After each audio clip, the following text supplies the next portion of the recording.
Good morning. It's great to see everybody here at 8:15. I'm Kristen Schrader-Fichette from Notre Dame in Philosophy of Science and Biological Sciences, and I'm here to introduce our new Dean of Sciences, Greg Crawford.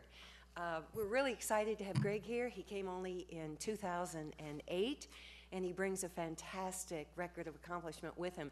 He was formerly Dean of Engineering at Brown and holds a PhD in chemical physics and has hundreds of articles and book chapters. And what I like most about what he's done at Notre Dame already and what he's done in the past, in addition to those great accomplishments, are first of all, he's a massive proponent of sustainability, which is great, and the science folks are all raving about that. Secondly, he's done a lot of outreach activities to juveniles who are in jail, teaching them about science and entrepreneurship. So I like the fact that he's doing a lot of good in the world outside the ivory tower. And thirdly, he holds 16 patents. So you're beginning to think now that he probably walks on water. Some of my colleagues in the sciences say he does, so you can judge. But I'm here to welcome Greg Crawford.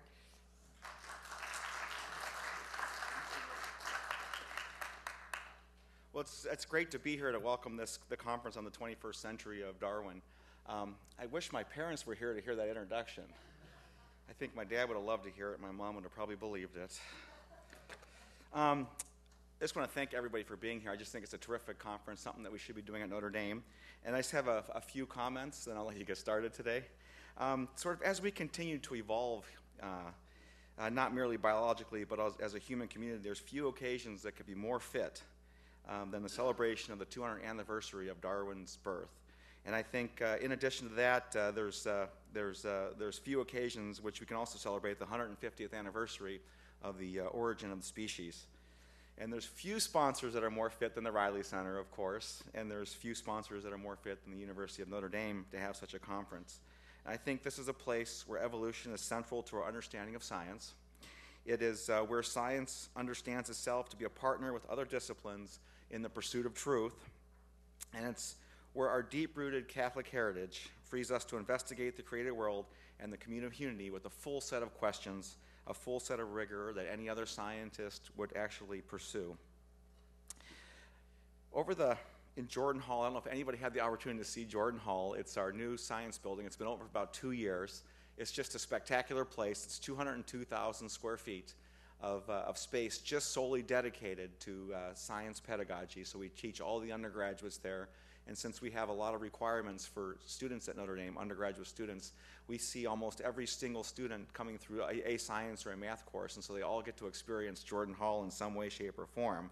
But if you get a chance to go over there, there's a spectacular galleria, and if you look on the floor, there's a biology medallion that reads, "Nothing in biology makes sense except in light of evolution."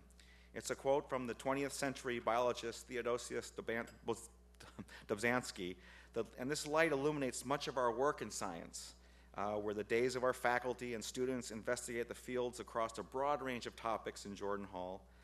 The college is engaging in big issues of our times. We're studying stem cells, and we're looking at cloning issues and genetics and the origins of the university and the origins of the universe. And I think it's just a terrific place to study this because of our sort of Catholic heritage, and also because of the importance of these topics, not just to a Catholic university, but to society and the world as a whole. But also, if you read from the Vatican, they have terrific programs in astronomy and astrophysics, and also they have many writings on stem cells and cloning and genetics. And so it's very important to them, too, and we're actually very proud to be at a Catholic university studying these things that are so important to the rest of the world. We know a great deal about heredity and DNA and other topics that Darwin, I think, wished he knew. Many researchers are applying what they learn in evolution into the modern environment and ecological issues, and we really take an interdisciplinary approach to many of these problems in science and on campus with other faculty and many of the other colleges. An interdisciplinary population and evolutionary working group in the biological sciences brings together faculty whose diverse work shares an interest in understanding how organisms evolve on the molecular level, including statistical genetics and genomics, population genetics, ecological genetics, and population biology, evolutionary biology, and systematics. They engage largely across campus with many other researchers in colleges all across our campus at Notre Dame, and they participate in an evolutionary discussion group on campus, which I know many of you are here today that participate in that. So it's really, I think science in general is a very exciting place, and I think this particular topic allows us as scientists to engage a much broader community at Notre Dame and to really bring sort of an interdisciplinary flavor to one of the hottest topics of our time. I think in general we know that we need to be in dialogue with all colleagues across campus in order to gain the most comprehensive understanding of the world itself and of ourselves. We consider science a necessity, of course, because I'm the Dean of the College of Science, but it's not sufficient. I mean, we seek both informal and structured opportunities for collaboration all around campus, and I think that's sort of what really, really makes us unique. And I think this conference on Darwin is just spectacular because of all the different backgrounds here. We talk about interdisciplinary work, and sometimes we bring interdisciplinary might mean to some people bringing together a topologist and bringing together a algebraicist, those two things in pure math. It may mean bringing together an engineer and a scientist, but I think this particular topic means bringing together people from all disciplines, all colleges, from political scientists to historians to biologists, etc. So it's just a terrific way to actually engage in interdisciplinary thought. We have a new PhD program. It's relatively new. It's called GLOBES. I like the acronym, Global Linkages of Biology and Environment Society, and it brings together biologists, environmental and social scientists, public policy experts, lawyers, and the religious community leaders to find innovative and interdisciplinary solutions to a wide range of interrelated problems in the environment and human health. It's just a terrific program that we're very, very proud of. We're also sort of on the undergraduate level. We're working with the Riley Center and the College of Arts and Letters to actually create a new undergraduate major on science and values and society. It's in the works. We hope to have that launched in the near future, and we're very happy to do this. This probably will be one of the first cross degrees here at Notre Dame between two colleges, which we're very excited about. I think a lot of this cross-disciplinary and interdisciplinary work really owes its early beginnings to Darwin. It's, as you can see from the list of speakers that you guys have at this conference, it really brings together people from diverse communities. He gave us not only scientific theory, but as it turns out, a new way to think about the world and about ourselves.